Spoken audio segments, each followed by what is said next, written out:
On est là ce lundi dans notre cadre et dans notre espace, dans notre communauté pour échanger, en tout cas comme d'habitude, sur les questions d'actualité.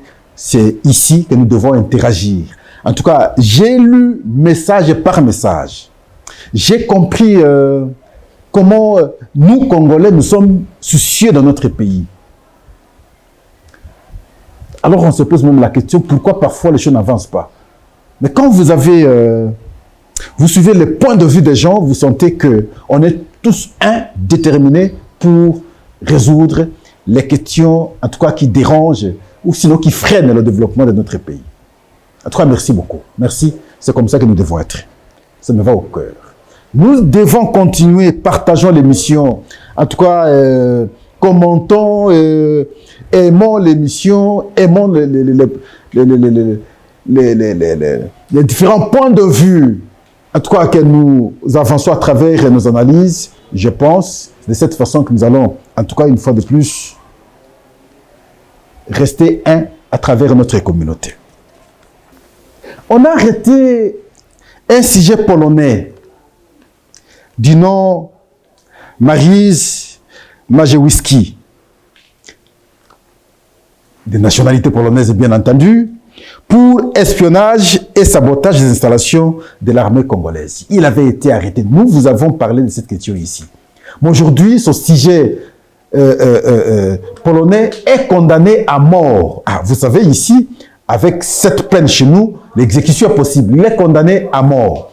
Mais la curiosité, c'est voir maintenant le président polonais. Il appelle le président de la République démocratique du Congo, Félix-Antoine Tshisekedi. Il échange avec lui et il exprime ses ambitions. Il dit ceci: mon pays, la Pologne, est prêt à promouvoir et développer d'excellentes relations avec la République démocratique du Congo.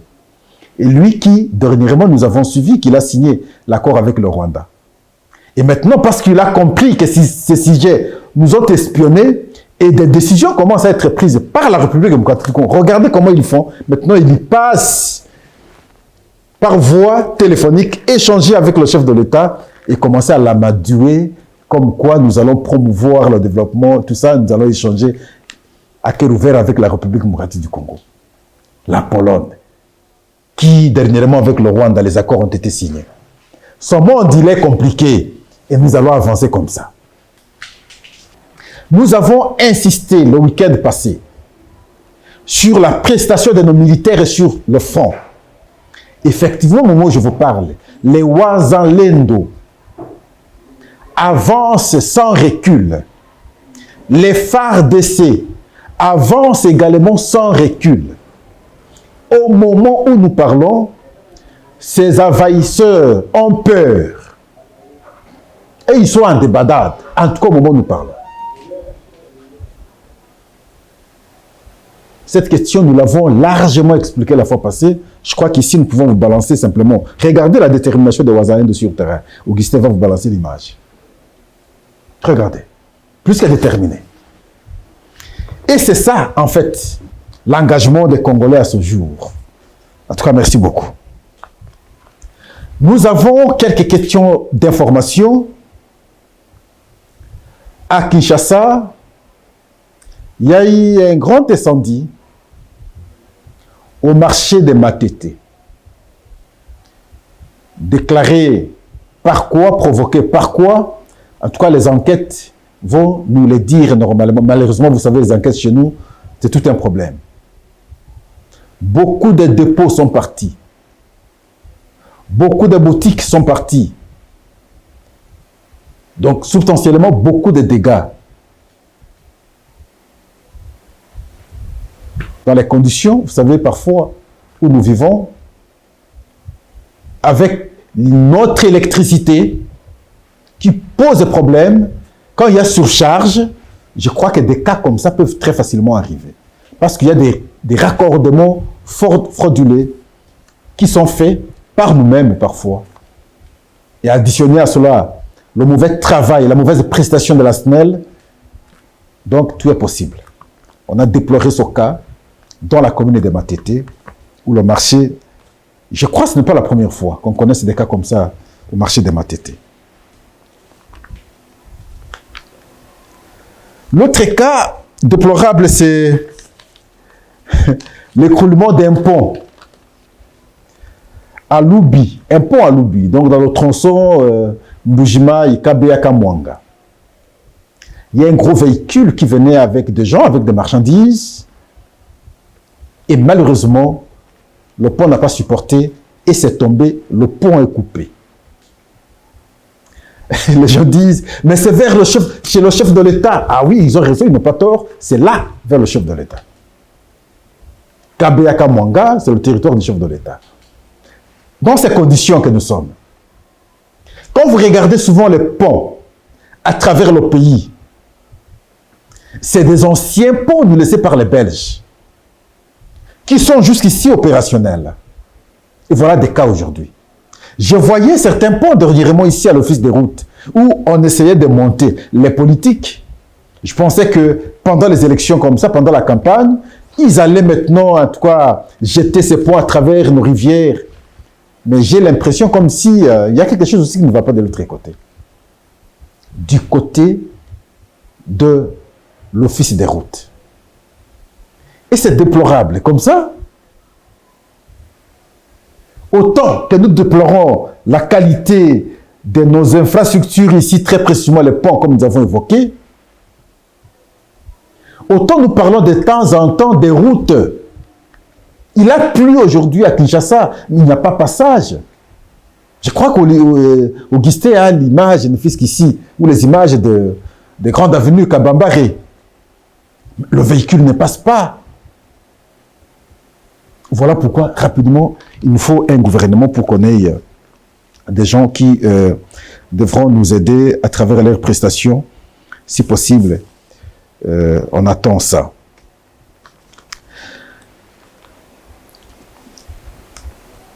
L'office de Yoweri Museveni,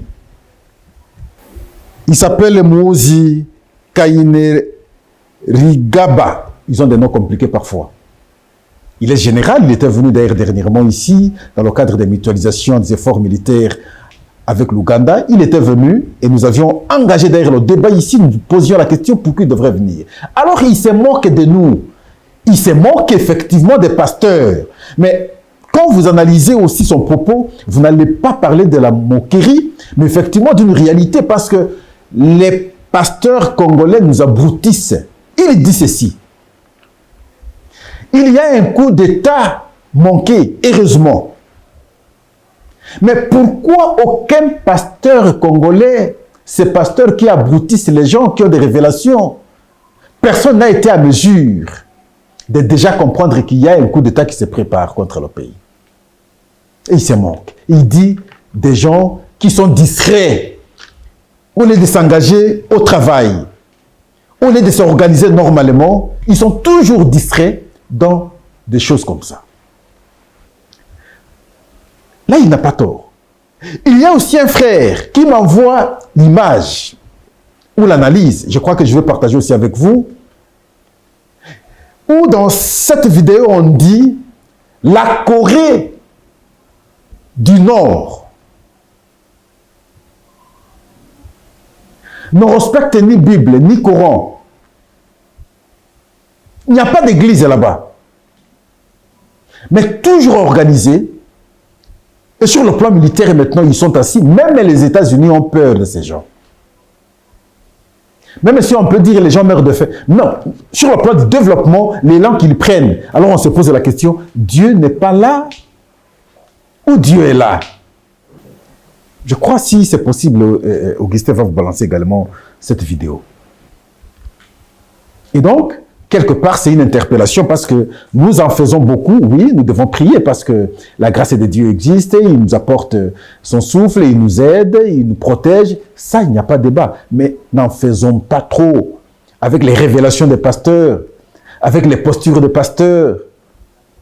Ils nous désorientent, ils nous abrutissent quelque part aussi. Ça, c'est mon point de vue. Je crois que nous pouvons le partager, mais nous devons prier, mais tout en s'engageant au travail. Mais au Congo, comme si c'est l'inverse, on croit que tout peut tomber du ciel alors que ce n'est pas possible.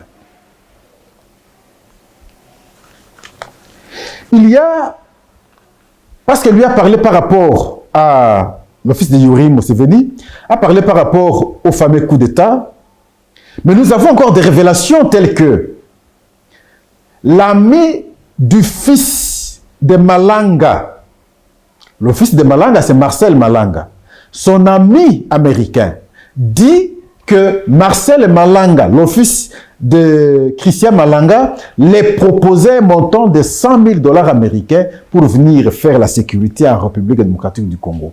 Et la sécurité en question était de venir faire le coup d'État qui a été déjoué.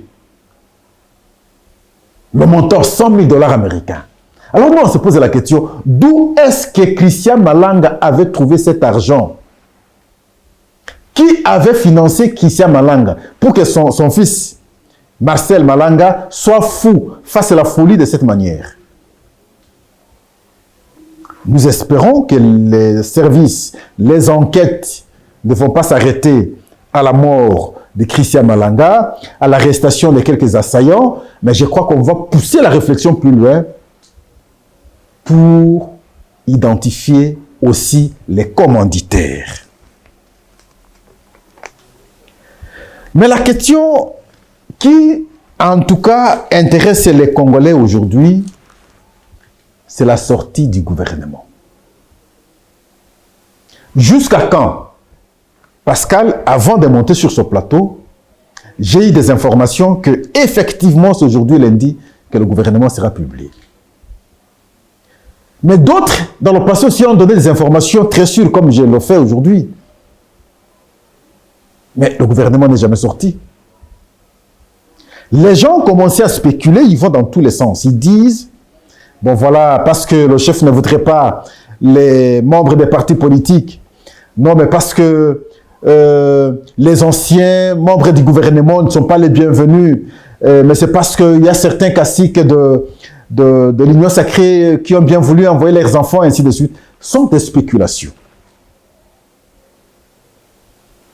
Parce que de mon point de vue, je dis, il est vrai que les Congolais, nous pouvons nous poser la question aujourd'hui, ceux qui ont été dans le gouvernement dans le passé, qu'est-ce qu'ils ont apporté de plus? Qui a pu changer la vie des Congolais? Rien du tout. Ça, c'est une réalité. Mais cela ne voudrait pas dire que tout le monde a été médiocre, que tout le monde ne mérite pas de revenir. Non. Il y a des gens qui méritent de revenir. Même les chefs de partis politiques. Mais ce n'est pas tout le monde qui est médiocre, tout le monde qui est mauvais. Il y a d'autres chefs de partis politiques qui sont bons. Voilà, maintenant, c'est question de sélectionner les meilleurs d'entre nous. Mais cette sélection, ce n'est pas maintenant. Moi, je pense que la sélection a déjà eu lieu depuis très longtemps. Aujourd'hui, nous sommes dans la matérialisation, dans la publication de la liste. On ne peut plus revenir maintenant sur la discussion des individus. D'autres sont allés jusqu'à dire, non, c'est Bahati qui finalement ne voulait pas tel ministère, ainsi de suite. Et en fin de compte, il a pu accepter d'aller en économie parce qu'il avait refusé, enfin, il voulait le budget, mais on ne l'a pas donné le budget. Ça, c'est le point de vue des gens. Mais nous n'avons pas vérifié, on n'a pas des éléments tangibles quant à ça. Mais c'est les gens qui les disent et nous essayons d'analyser. On ne peut pas faire passer le temps pour des choses comme ça. Les défis au pays à ce jour, et pas longtemps d'ailleurs, nous abordions la question du pont, Loubi. Nous abordions pas longtemps ici la question des infrastructures, de l'abri à travers le pays. On parlait de la SNEL avec l'incendie qui s'est déclaré à Matete. Il y a beaucoup de mots aujourd'hui qui font qu'on connaisse un dysfonctionnement au pays. Et tout cela nécessite à ce stade de temps les nouvelles énergies pour la gestion de l'État dans chaque secteur. Et cela passe par la sortie du gouvernement. Nous insistions hier du fait que c'est l'Assemblée nationale visiblement qui semblait bloquer les choses. On ne savait pas avoir le bureau définitif de l'Assemblée nationale. Aujourd'hui, le bureau est installé. La remise et reprise a déjà eu lieu. Nous avons suivi même le calendrier de la session pour les quelques jours qui restent, parce que les 15 juin, c'est les vacances parlementaires. Et nous avons entendu le président de l'Assemblée nationale présenter les questions prioritaires. La première question, c'est l'investiture du gouvernement. Et voilà pourquoi il faut rapidement que le gouvernement sorte. Mais simplement, nous disons, oui, le gouvernement doit sortir, mais alignez-nous des gens capables à pouvoir transformer la vie des Congolais très rapidement. C'est cela l'attente des Congolais à ce jour. On n'attend pas le gouvernement pour le gouvernement. On attend le gouvernement pour voir de nouvelles énergies qui vont travailler correctement pour la population et convenablement pour la nation. C'est cette liste qui est attendue. Mais j'ai mis une chose parce que je comprends que le chef de l'État est plus regardant. À ce stade, il ne faudrait pas accepter les erreurs. Il est vrai que pour certaines personnes, membres de l'Union sacrée, c'est une question de vie ou de mort. Parce que pour certains pensent que c'est le dernier mandat. Donc, il faut tout. Si vous ratez ici, vous allez sortir main vide. Mais les gens vont se moquer de vous. D'où il faut tout faire maintenant, se battre pour se retrouver au gouvernement ou rapidement avoir l'argent. Les gens réfléchissent comme ça. Mais je pense que ce n'est pas une bonne réflexion. Nous devons plutôt réfléchir sur comment convenablement travailler pour cette nation qui a trop reculé à cause de nos mauvais comportements nous-mêmes. Comment redresser cette nation, comment permettre que les choses avancent, comment permettre que notre économie soit assise, comment faire pour que nous retrouvions notre souveraineté en chassant bien entendu ces envahisseurs. C'est dans la conjugaison de ces énergies, c'est dans la conjugaison de ces idées, c'est dans la conjugaison de ces efforts que nous allons y parvenir. Donc, on n'a pas besoin du gouvernement pour le gouvernement, mais le gouvernement avec de nouvelles énergies, de bonnes personnes capables de transformer la vie des Congolais, capables d'aider substantiellement notre nation. Donc, on attend le gouvernement. Ça pourra sortir aujourd'hui, selon les dernières informations que nous avons. Au moins que ça nous contredise comme cela a pu contredire beaucoup aussi. Et donc, espérons que ça va sortir aujourd'hui. La question de la révision de la Constitution. La version que j'ai ici, c'est une version révisée en 2011. La Constitution a été votée en 2006, en référendum. Le pacte que nous avons, c'est celui-ci. La fois passée, lorsque, en 2011, on procédait à sa révision, beaucoup se sont opposés, entre autres moi, Pascal Orongi. Simplement parce que nous disions que c'était trop proche. On vote la Constitution en 2006. Et 2011, déjà la révision n'a pas traîné. Est-ce que l'idée n'était pas ailleurs? Ah oui, visiblement l'idée était ailleurs. La preuve, c'est que on est passé de 2 tours pour l'élection du président à un seul tour. Simplement parce que celui qui était au pouvoir, parti de l'expérience de 2006, où au 2e tour, il n'y a eu que 2 candidats, Jean-Pierre Bemba et Joseph Kabila, et il a vu comment les Congolais se sont agglutinés autour de Jean-Pierre Bemba. Il aura peur, pour son 2e mandat, de connaître un tel cas. Il fallait maintenant supprimer un tour. On a supprimé un tour et on reste avec un tour. Il suffit que vous ayez 20%. Si vous êtes le premier d'entre tous les candidats, vous êtes proclamé président de la République. Et on a touché la Constitution de cette manière-là, dans cette disposition. Donc, à ce jour, lorsque le débat est sur la révision de la Constitution, de mon point de vue, on ne peut même pas engager le débat parce que nous avons déjà révisé la Constitution. Elle-même nous dit qu'elle est révisable. Pour réviser la Constitution, nous ne pouvons pas engager le débat. Les députés que nous avons donné mandat, qui sont à l'Assemblée nationale, la Constitution leur donne ce pouvoir de pouvoir toucher ou la toucher, sinon réviser la Constitution. On ne peut pas engager le débat à son niveau. Mais les problèmes de l'État, après beaucoup d'expérience, depuis que nous avons cette Constitution, les problèmes de fond existent et qui sont curieusement dans des dispositions verrouillées de la Constitution. L'article 220 et d'autres articles. Maintenant, qu'est-ce qu'on fait? La forme de l'État, la disposition intangible vous dit « ne me touchez pas ». Le nombre de mandats, la disposition intangible vous dit « ne me touchez pas ». Le format du Parlement, parce que notre Parlement a 2 chambres. La forme de l'État, enfin, les dispositions intangibles de la Constitution vous dit « ne me touchez pas ». La composition de la Cour constitutionnelle, il y a beaucoup de dispositions qui sont intangibles. Mais alors, qu'est-ce qu'on fait? Cette Constitution, c'est l'œuvre humaine qui, en principe, doit s'adapter à nos réalités, à notre évolution. À son temps, nous nous engagions au débat, nous disions que c'est une constitution copiée de la France. Mais à ce jour, n'y a-t-il pas moyen, au regard de l'expérience que nous avons, la compréhension dans la gestion de l'État, les difficultés connues, tout ça depuis 2006, est-ce qu'on ne peut pas réfléchir à trouver une nouvelle constitution?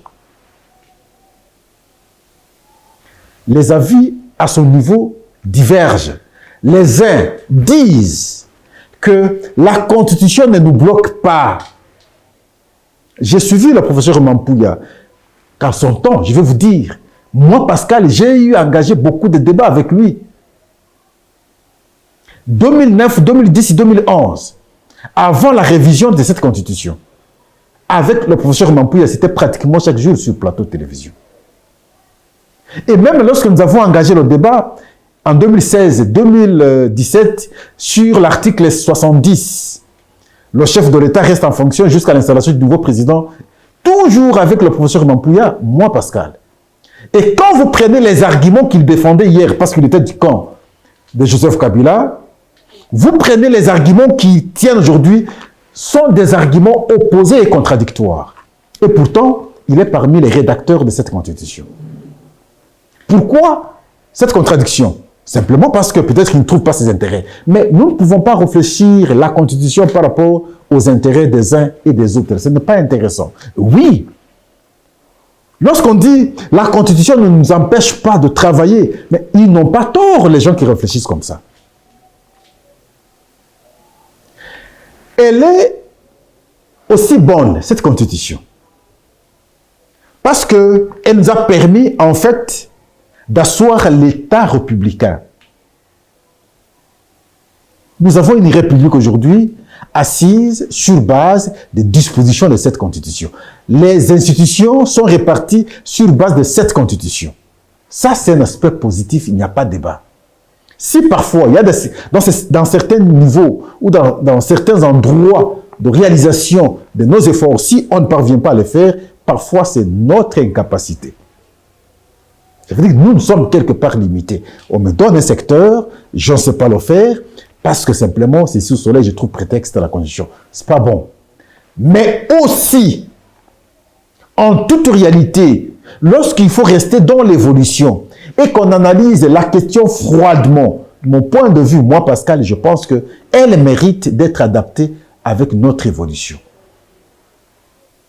Moi, Pascal, je n'ai jamais supporté la deuxième chambre du Parlement, le Sénat, par exemple. C'est mon point de vue. Je me pose toujours la question, Son prévalu, c'est à quel niveau? Son apport, c'est à quel niveau? Le Sénat. On va me dire que c'est la deuxième lecture. Ça change quoi, cette deuxième lecture-là? Il ne sanctionne ni gouvernement, ni quoi. Alors, son importance, c'est quoi? Et voilà pourquoi, moi, je peux proposer le changement de la Constitution pour qu'on touche à cette question du Parlement, qu'on enlève, par exemple, une chambre, qu'on reste avec l'Assemblée nationale. Ça, c'est un point de vue.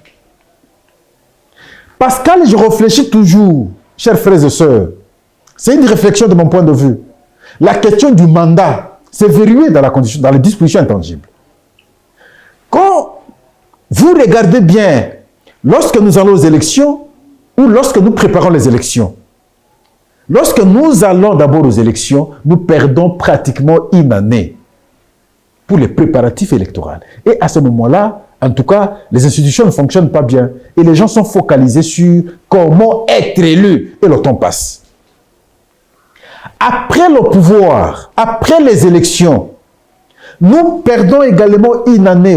Souvent, c'est des contestations, l'installation, et ainsi de suite. La preuve, vous voyez. Donc, ça nous prend tout le temps. Si je dis la preuve, c'est que vous aviez vu, on organise les élections en décembre.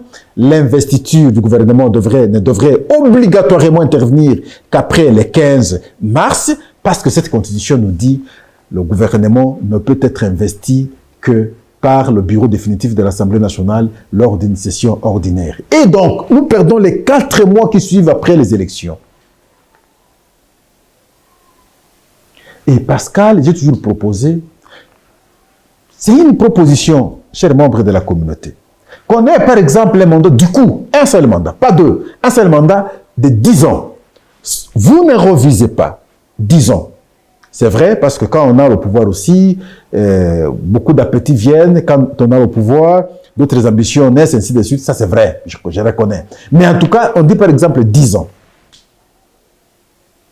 Parce que dans cette logique de 5 ans, j'ai constaté que nous perdons 2 ans. Celui qui est élu ne travaille que pendant 3 ans. Or, de l'expérience de 2006 jusqu'à aujourd'hui, celui qui est élu pour le premier mandat, bénéficie toujours un deuxième mandat. Ça veut dire qu'il bénéficie, c'est 10 ans. Sur les 10 ans qu'il bénéficie là, il ne travaille que pendant 6 ans. Les 4 ans autres partent plutôt dans de retard comme ça, les préparatifs électoraux, les installations des institutions après les élections, ainsi de suite, et ça prend du temps. Et alors que s'il a du coup 10 ans, parce qu'on est habitué à perdre le temps avec les discussions, nous aurons perdu 2 ans. La première année, pour les préparatifs électoraux, deuxième année, pour l'installation des institutions, et le reste du temps, il aura ce temps pour travailler pour le compte du pays. Et il n'y a pas 2 mandats, un seul mandat. Mais le mal, oui, je suis d'accord, c'est que d'autres auront peur, mais si quelqu'un comme ça développe d'autres ambitions d'avoir un autre mandat, mais on risque d'aller jusqu'à 20 ans. Tout dépendra de nous, de la manière dont nous devons verrouiller. Et vous avez ici, avec la constitution que nous avons ici, nous avons verrouillé 2 mandats. Nous sommes en train de respecter jusqu'ici. Enfin, le mandat de 5 ans, mais nous respectons jusqu'ici. Mais de la même manière, nous pouvons créer une disposition intangible pour 10 ans, un seul mandat non renouvelable. Et on peut aussi le faire. C'est une production, c'est une idée de ma part. Là, c'est pour la durée ou le nombre de mandats. Et toujours là, Pascal réfléchit, dit, mais pourquoi pour le député, il n'est pas limité? Nous avons des députés qui sont toujours députés depuis que nous étions enfants. Ils sont jusqu'aujourd'hui députés. Et nous avons commencé à organiser les élections. Ils vont, à chaque élection, ils sont élus, ils sont députés. Pourquoi on ne peut pas aussi limiter leur mandat? Cette disposition aussi, c'est intangible. On limite pour le chef de l'État, mais on ne limite pas pour le député, pour le sénateur. Moi, je pense qu'on doit réfléchir en même temps, voir comment limiter le débat, enfin, le mandat du député. Et pour y parvenir, il faut toucher les dispositions intangibles. Le format de la Cour constitutionnelle, qui semble à un certain moment être politisé, nous le disons de temps en temps, Qu'est-ce qu'on n'a pas entendu cette fois-ci? Surtout lorsqu'on nommait le professeur, c'est lui qui a dit que la Cour constitutionnelle est incompétente de juger Matata Mponyola. Dieudonné, nous avons entendu des choses. Kalouba. C'est ça, hein, je pense, son nom. Mais on a entendu des choses. Non, c'est politisé. Le président de la République nomme son proche, ainsi de suite. On a entendu des choses. Alors maintenant, pour éviter cela, qu'est-ce que nous devons faire? Je crois qu'il faut, en toute indépendance, sans suspicion, parvenir à produire de bonnes réflexions sur la manière de nommer ou comment avoir les membres de la Cour constitutionnelle. Autant pour la CENI. On sortait de Sun City. Les acteurs politiques ne s'acceptent pas, comme toujours. Non, nous voulons que l'indépendant nous gère. Ça veut dire que la société civile prenne la présidence. Si nous aurons d'autres fonctions, bon, mais que la présidence soit confiée à la société civile, ici, confession religieuse. Mais nous pouvons nous regarder, qu'est-ce que ça produit? Cette disposition, depuis que nous avons eu, depuis qu'on a eu Malou Malou, depuis qu'on a eu Ngoï Moulunda, ou depuis que Malou Malou est revenu, Corneille Nanga, aujourd'hui nous avons Kadima. Ça a changé quoi? Ça produit quoi? Est-ce que vous sentez du religieux dans ce qu'ils font? Est-ce que vous sentez de la société civile dans ce qu'ils font? Mais je pense que nous pouvons produire également une réflexion là-dedans. Même dans la composition. Pourquoi la majorité au Parlement doit envoyer autant, l'opposition autant, et ainsi de suite? Pourquoi? Nous pouvons lever les options et trouver autre voie qui nous permettrait que cette structure ne soit contestée ni par la majorité, ni par l'opposition, mais qu'elle soit une structure qui nous organise des élections parce que les membres ne provenant de nulle part. On peut produire des réflexions. Donc, au-delà des dispositions souples de la Constitution qui peuvent être échangées n'importe quand, les dispositions intangibles qui sont verrouillées dans la Constitution sont aussi objets de beaucoup de difficultés que connaît le pays et qui, en toute réalité, si on aime notre pays, on peut réfléchir comment les rendre souples aussi. Mais cela par le référendum, bien entendu. Comment faire le référendum? À quel moment? La période. À quelle période on peut choisir faire le référendum pour changer la Constitution? Avec quel genre d'experts, nationaux comme internationaux? Ce sont des questions qui méritent en toute réalité de bonnes réflexions, de manière très dépassionnée. Il ne faudrait pas qu'on voit tel, qu'on parle plutôt République démocratique du Congo. Parce que quand ça ne marche pas, à travers la gestion, parce que par exemple, il y a des pesanteurs constitutionnels qui ne permettent pas que telle ou telle chose ne soit faite normalement, c'est nous qui payons le prix. Et s'il faut réfléchir pour rendre cette constitution plus souple, à pouvoir nous aider, nous aussi à nous retrouver, je crois que nous devons, en tout cas, bien réfléchir. Parlons du mandat, par exemple, du chef de l'État 5 ans. D'autres pourront me dire, mais ailleurs, les 5 ans passent sans problème. Oui, ça c'est ailleurs. C'est pas nous, nous apprenons la démocratie. En France, ça passe, dans d'autres pays africains également, ça passe, mais nous apprenons la démocratie avec nos réalités. Voilà pourquoi je te dis, il faut adapter la démocratie à notre réalité. Mais les 5 ans en question chez nous, c'est un problème. Si ailleurs ça va, aucun problème. Et d'ailleurs, nous avons réfléchi aussi pour 5 ans. Mais maintenant que nous nous rendons compte que ça nous pose un sérieux problème, qu'est-ce qu'on fait?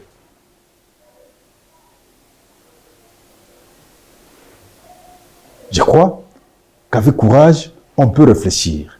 Je ne veux pas, à travers mes analyses ici, voir les individus. Moi, je ne veux pas voir les individus. Ma philosophie est chez Héraclite d'Éphèse. Tout coule, tout passe, rien ne demeure. Je ne vois pas Félix Tshisekedi qui va passer demain. Je ne vois personne parce que je sais que tout le monde passera demain. Mais ce pays va demeurer, les institutions vont également demeurer.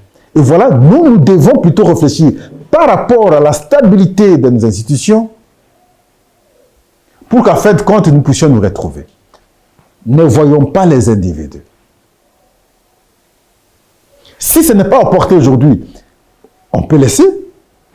Le jour où on verra que c'est normal pour qu'on aborde cette question, est-ce que c'est après 10 ans, est-ce que c'est après 20 ans, mais qu'on les fasse en toute réalité, en toute liberté d'esprit, n'est-ce pas, sans se méfier les uns les autres, pourvu qu'on parvienne à avoir un pacte qui va nous réguler normalement et permettre que ce pays change. Le cas des gouverneurs, par exemple. Les gouverneurs sont allés aux élections. Ils sont élus par les représentants de la population au niveau provincial, les députés provinciaux alors. Mais pour qu'ils entrent en fonction, cette constitution veut encore que le chef de l'État les notifie, les nomme pratiquement. Et alors qu'ils sont élus, pourquoi cette lourdeur?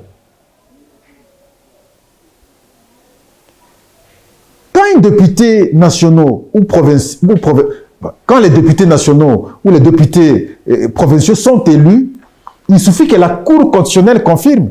C'est fini. C'est à leur niveau qu'ils vont maintenant, en tout cas, s'organiser. Mais pour les gouverneurs, même si la Cour d'appel confirme nos résultats, donc il faut attendre que le chef de l'État prenne une ordonnance de reconnaissance à votre personne, vous qui avez été élu, vous qui êtes confirmé par la Cour. C'est quelque part aussi un blocage qu'il faut réfléchir comment débloquer. La collaboration entre le ministre de l'Intérieur et les assemblées provinciales.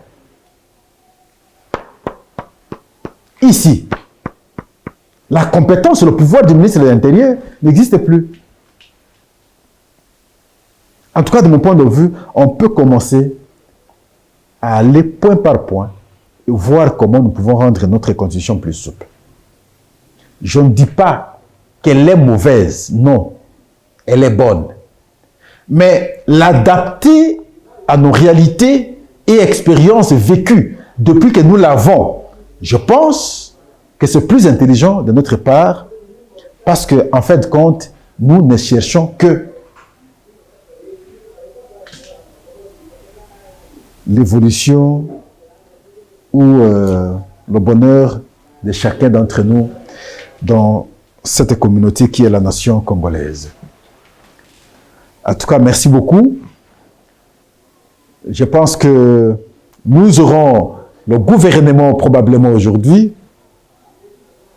S'il sort, nous souhaitons avoir des gens qui doivent travailler pour les Congolais. Les défis étant énormes, on n'a plus raison de traîner encore les pas. On a trop traîné les pas et tout en traînant les pas, nous avons fait souffrir tous ceux qui sont derrière. Parce que simplement, nous sommes devant, nous avons traîné les pas. Et ceux qui sont derrière ne savent pas nous dépasser. Maintenant, ils sont freinés et ils sont fatigués. Merci. En tout cas, c'est ici que nous devons continuer à réfléchir. Pas ailleurs. En tout cas, c'est ici. Partageons le lien, cliquons, commentons, apprécions l'émission, encourageons-nous pour que finalement, dans l'ensemble, nous puissions avancer normalement. En tout cas, c'est ici. Merci. Au revoir.